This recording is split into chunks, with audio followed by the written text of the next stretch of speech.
every farmer that we are talking about in those areas, most of them suffer. They go through struggling to put their produce in the market. But if you give them that assurance, because I'm giving you all those materials to start. We need private partner initiative, we need government initiative. Zimbabwe reformed their agriculture system. You only need passion to farm. You only need the passion. You go to the district assembly and they are going to provide you with everything. Water. They are going to provide you with water. They are going to provide you with incentives, subsidies.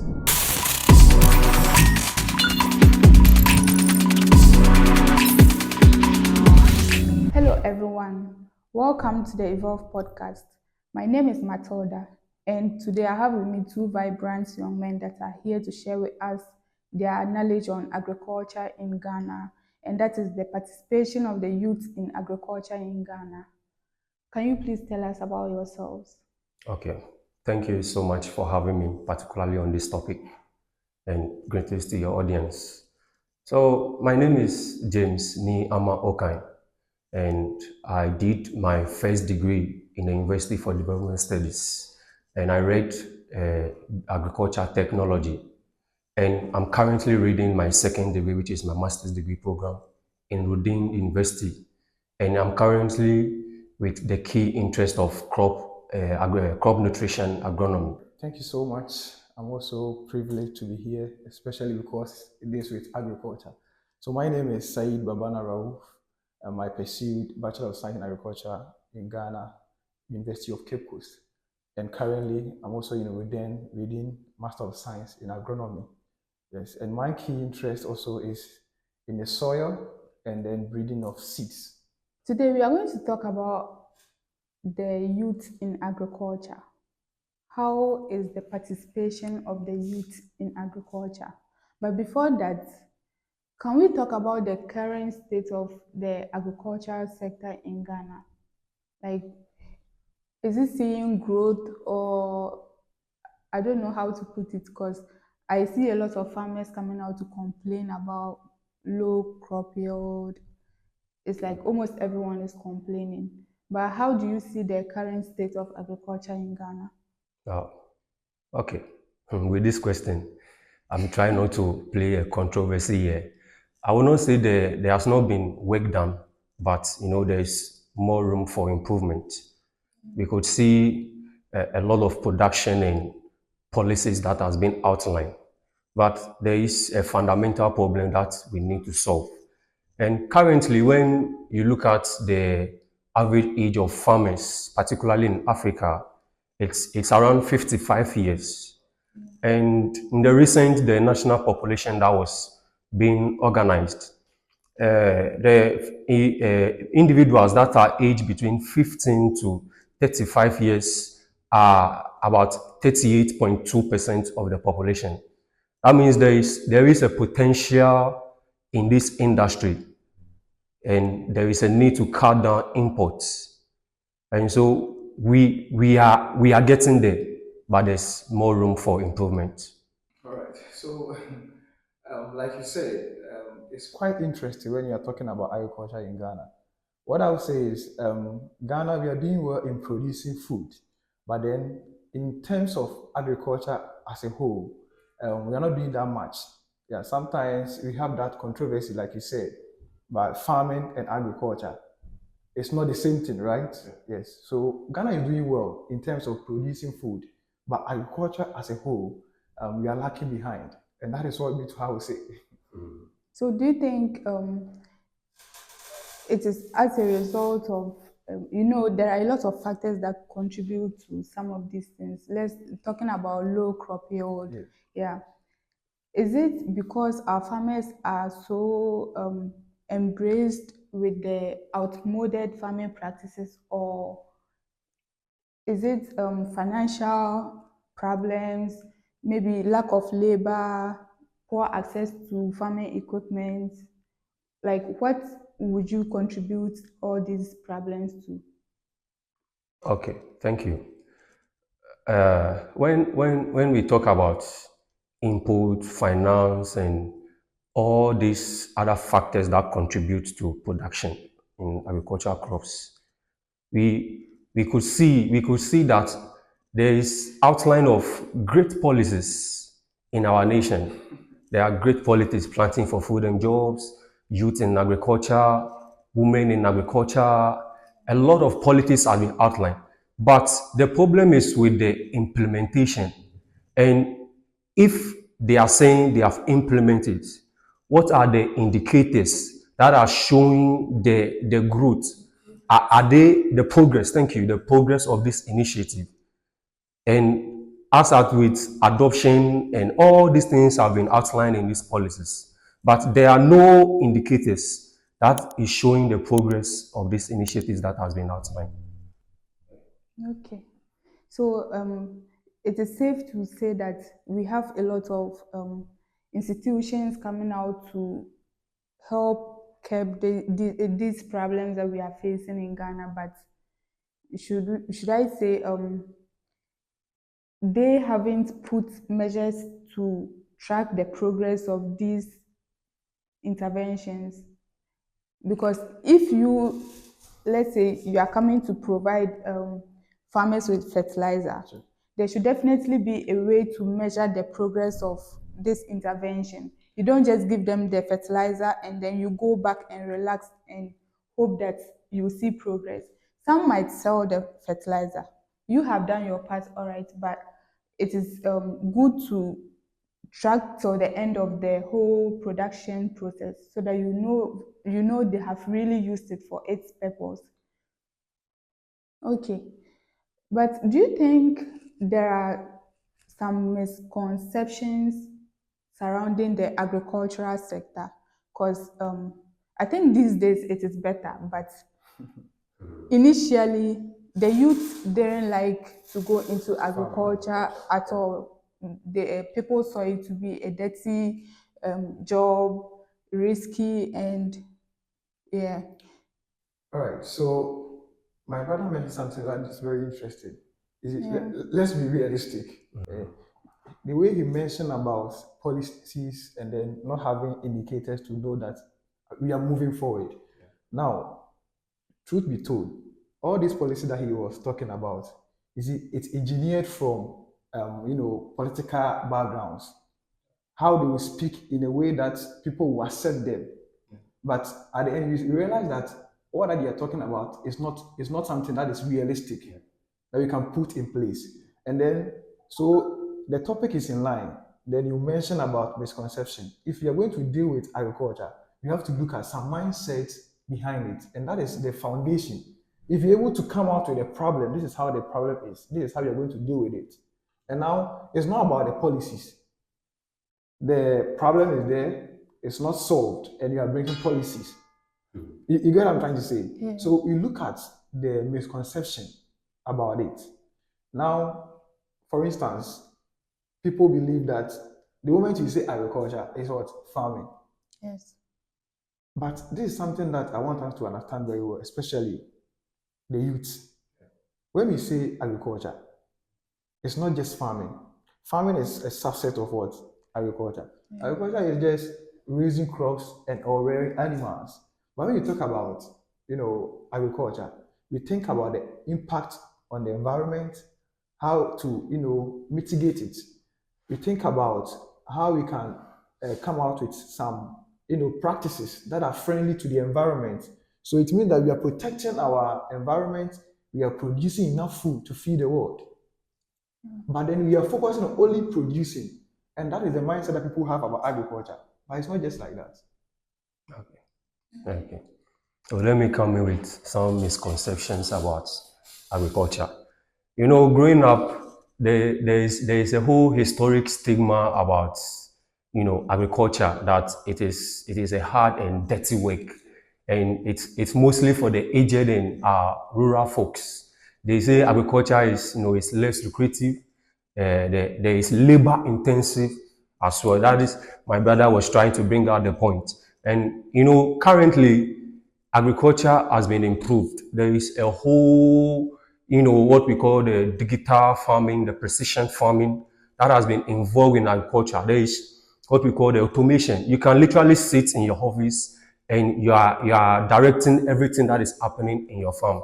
you are receiving data, you are Yeah, I know processing, lots of people want everything to use is these now technologies, digital. but As do it you may be think that controversial, but everything more is now would have digital. access to You these know, technologies, or agriculture should I say, is can not they afford less, it is these not technologies? more labor intensive now. Okay. Agriculture is not what So, we you know, used to call the dirty sometimes now. this technology are Okay. in US and in the Okay. Western they are world, expensive to come Okay. by. Okay. And that Okay. is the challenge. And that is why there needs to 15 or be, 10 on-farm workers. how would I put it? And these people are cultivating over let's say, 250 acres. They are Okay. cultivating over a large number So of lands. I will And this is just because of go the on. innovations and initiatives that is now built I into also agriculture I now. was So breaking at these some point. misconceptions, there need to be a forum and education to take out this Okay, so misconception from the minds of the youth. okay.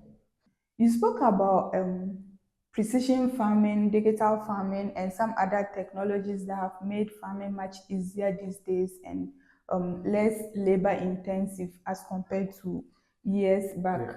But do you think these are technologies people can easily afford and have access to?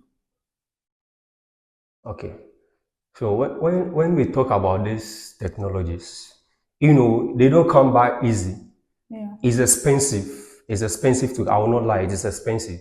But we have some that, you know, they are quite readily available for use by farmers. And talking of our setting of farming, it's predominantly small scale farming. And mostly someone having just a acre of farm or just 2 acres of farm, it will Yeah. be difficult for that person to invest in this kind of technologies. And so there need to be a whole reformation.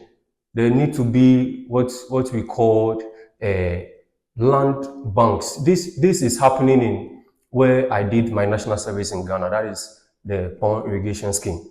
So it is more of a land bank. So farmers have been, there is a whole land that has been given to them in the Akuse Asuchari area. Yeah. So farmers have been allocated portions of land. So it's more of a cooperative. So cooperative can come together to purchase this kind of technology. Okay. So individually, except those who are in commercial farming, notwithstanding, when we talk about digital farming, it's not as if the expensive aspect is also there, but we have petty technologies that we can have on our smartphones, the Internet of Things. You know, Yeah. we have mobile apps that you can use to analyze, you know, your soil analysis that you can use to just implement. You just send a signal to your farm and it's going to water your farm. You know, it will just give you signals that there is drought in this area of your farm, and with just a click. So some of them are just mobile apps. Okay. So they You need made mention that the average age of farmers in Ghana is 55. 55. So do you think, and we know most of our farmers in Ghana are not educated and they are not digitally inclined with most of these technologies, let's say a smartphone. So how does a farmer that is not educated, how will he be able to use a smartphone to detect, let's say, use an app to detect the soil moisture of his land? Okay, so the beauty of it is that there's no need, you know, there is a whole chain of, you know, farming. Okay. You being a farmer, there's no need for you to know these gadgets. You can employ the service of experts. As I said in the pond irrigation scheme, there are some experts that are in drone technology. You just offer for their services, you pay the cost, and they'll just come and Render the render the service. service, that is fertigation Okay. and other things. So you don't need to know, you should just be aware and ready to use the service of technology. Okay. Okay, let me come in. About this technology and then looking at the average age of Ghanaian farmers. About 3 years ago, my professor, Professor Hagan, if you can hear me, I want to extend my greetings to him. He really impacted our lives with agricultural knowledge and mindset. He said something that agriculture is not for the poor. Okay. If you are poor, you don't have to enter into agriculture. Now, the reason why we are saying it, you see, you have that commercial farming, you have the subsistence, like the one that will keep just the family. Yeah.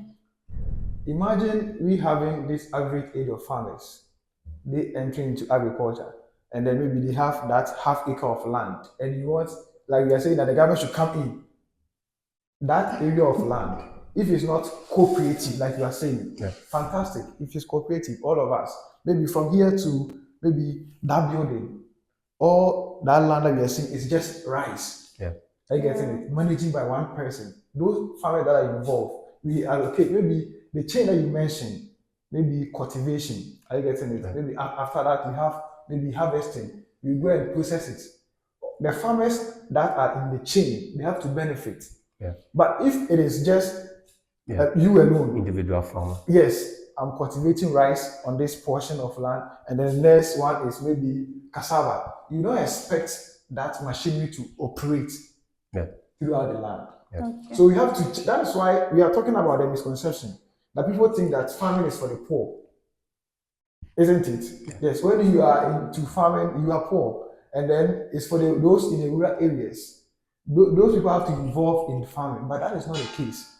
If you are saying that you have to feed the nation to the extent that you have to have surplus that we can, export, we can't depend on subsistence farming where we want the government to come in. So one mindset that has to be changed, I will have to be debunking, is poor people are those to go into agriculture.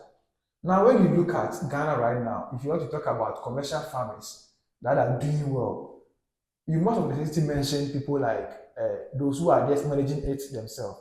You mentioned somebody like Honorable John Dumelo. You get it? Somebody who is well educated, he knows what he's doing. You get it? And he's a youth. We have people that they are involved in agriculture. Even the president is also So, and currently our executive chairman, the just one Joseph, amazing. They know what they are doing. I get it, and they involve people in it. They have the knowledge. So when you look at in the rural areas that we have farmers who are old, they can engage. Like sister, she asked a nice question: how can she use the phone to operate this digital technology? So when we are talking about this, the mindset that we have to debunk is agriculture is not for the poor. It's not the case. Agriculture is for those who are involved in feeding people, not just yourself. If it is farming, you are feeding yourself. But if you talk about agriculture, you are going beyond protecting the environment and feeding the nation, even beyond the nation today. So that is where we want to talk about what he mentioned, that technology evolving that will help this and that. So I just want to clear that it's not for those who are poor. If that is the case, we can't. Definitely, agriculture is not for the poor. But when you look at the statistics, about 80% of our farmers in Ghana are into small scale farming. So it means that almost everyone in Ghana just produce crops just to feed their families. So all these things, like I think that if, let's say, we are talking about technological interventions that can help our country move forward, don't you think it will be better to involve the small scale farmers, because they are the majority of the farmers? So you have to identify your problem and you devise means to solve this problem. There are small scale farmers in Ghana. How do we mitigate that? How do we mitigate the small scale farming in Ghana? That is why I earlier mentioned of cooperative. This is happening in Zimbabwe. This is happening in Kenya. They are doing it. Farming in, most of the elderly, they depended on agriculture. How do we capitalize on this problem to solve the rising issue of food security? We can tackle it from their side, and we can tackle it from investors coming to do what we call the commercial farming. So I like the idea of the irrigation scheme as I mentioned earlier. So there is a huge hectares of land that is there. So the issue is with management and putting structures in place, because one person can have about 100 hectares of land. 5 people can also have 100 hectares of land. If it's a cooperative, Sure. it's also commercial farming. Yeah. So there are over 100 farmers in that area, and they are producing on, some is producing on 5 acres, some is producing on 10 acres, some is producing as low as 1 acres, and even as low as half acres. Can we join these people in a cooperative that they will put up structures? They will put up structures. We will guide them right from cultivation to harvesting to selling. So it's more like we this year we need about, let's say, 200 tons of rice from this field. Okay. Now, these are the farmers that are involved. We have 200 farmers that are, let's say, you can use the word outgrowers. Okay. So we have 200 farmers that are outgrowers in this locality, and these people are growing rice. So we are growing maybe 2 kinds of variety or a singular variety. Then we give them incentives. They grow this rice for us. After harvest, there is a structure of marketing. Okay. Then you take this harvest produce as one produce. Then you have your 200 tons of rice. It's similar to one person investor having a 100 hectares of rice.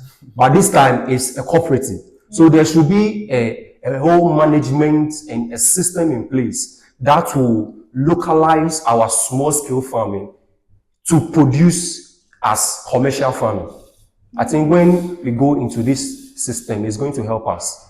A little to be added. You see, when we talk about education, of course, you know that you have the formal, you have the informal. Yeah. We are talking about, bringing them together cooperatively. The truth is that we can also educate them.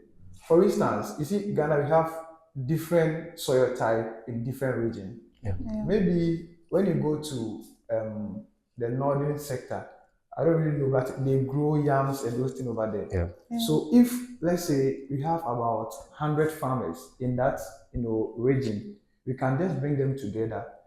Like he said, bring them the incentive. Are you getting it? Yeah. Give it to them. Let them farm. After farming, you have a system that will buy all of them. After taking what they will eat. You understand? Yeah. Because all that they are producing, they will eat some. Yeah. Now they will have a way of buying all these things and paying them. Yeah. Without they struggling to buy, sell what they have produced. Yeah. So if the government comes in with the idea of, or the system of, we should bring them together, we should give them the material that they need, that they will produce. Let's, if it is yam or cassava, we'll give it to them. You will prepare the land for them. They will involve in whatever they have to do, because the machine will not do everything.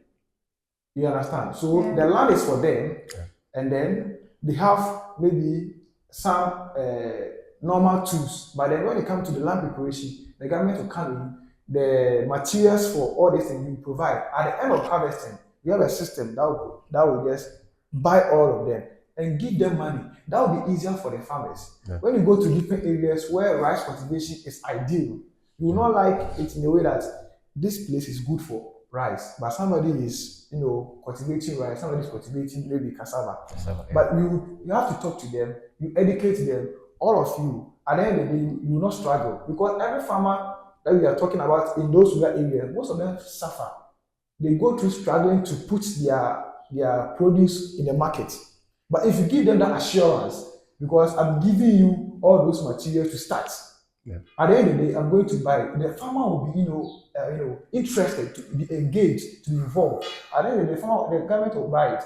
So it will be really interesting. When you go to the western part, they are producing maybe rice. When you go to this part, they are producing maybe mango. And we have different group of farmers. At the end of the day, you even appreciate them.